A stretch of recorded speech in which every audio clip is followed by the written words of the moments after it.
onto the rear, I like to jack in the centre of a block of wood and the cross member, and then put 2 axle stands either side, obviously one either side.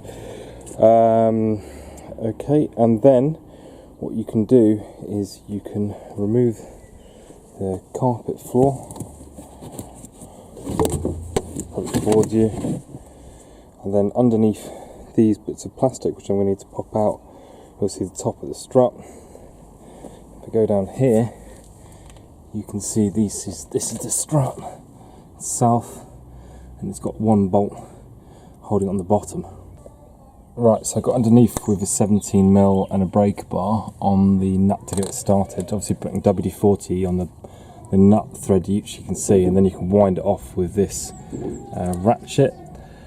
I've taken some of the tension off the spring so that there's less force on that nut, so make it move a bit quicker. It's mostly unwound. You can just use the thin punch and then just batter the whole bolt backwards. So inside the car, you can remove the interior bit of trim just using a flathead screwdriver. Get inside there. Best if you have the back seat down. So that brings that out. 18mm deep.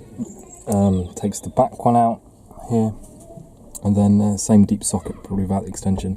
Takes the other one out, and then we take the strut out. Top bolts out. You can just use the jimmy and come down here and just pry that out there. It's not really holding it in. Then you can take the strut out. So that's not really been held in by anything now. I'll take it to the bench. One point I didn't mention was when this strut was still in the car, I undid the 14mm top nut, just because otherwise if you try and do it here, the thing will spin. So that's the first things first. Then I've got the these spring perch things, so it's just holding the tension on the spring. So let's put a bit more on, and then I can undo this 14mm fully. And you can hold it off with a 5mm Allen in the top. Ratchet 14mm spanner on there, and the 5mm Allen socket holding it.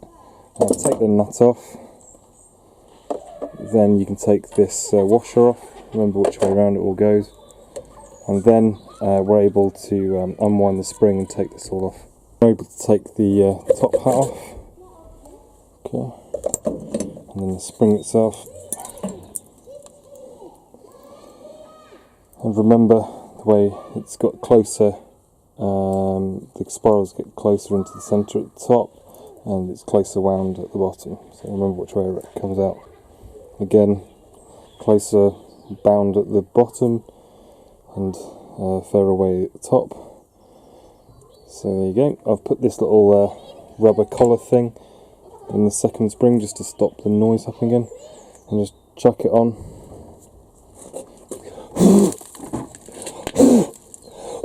There's a lot of cack on here, so just remove anything on the bottom to stop it seating.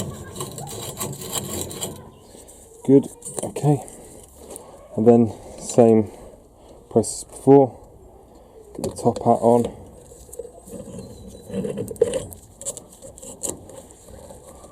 And then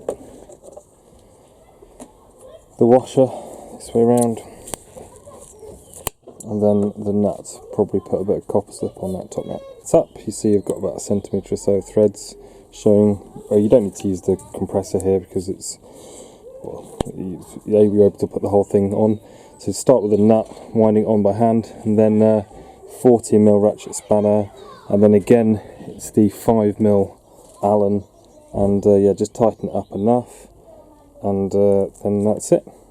We need to put it back in the car. Get the strut in. You need to make sure that obviously this is going to be in approximately the right location. Then get it in on the inside. Just start winding these 2 14s in.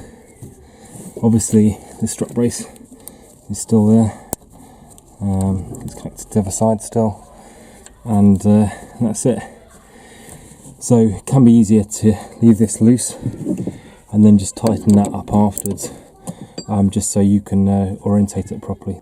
So in the end I found this is the best setup. Just get another jack 40mm deep or any socket there, and then yeah, use that to compress the shock a bit, and then get that 17mm in, and then just tighten it down.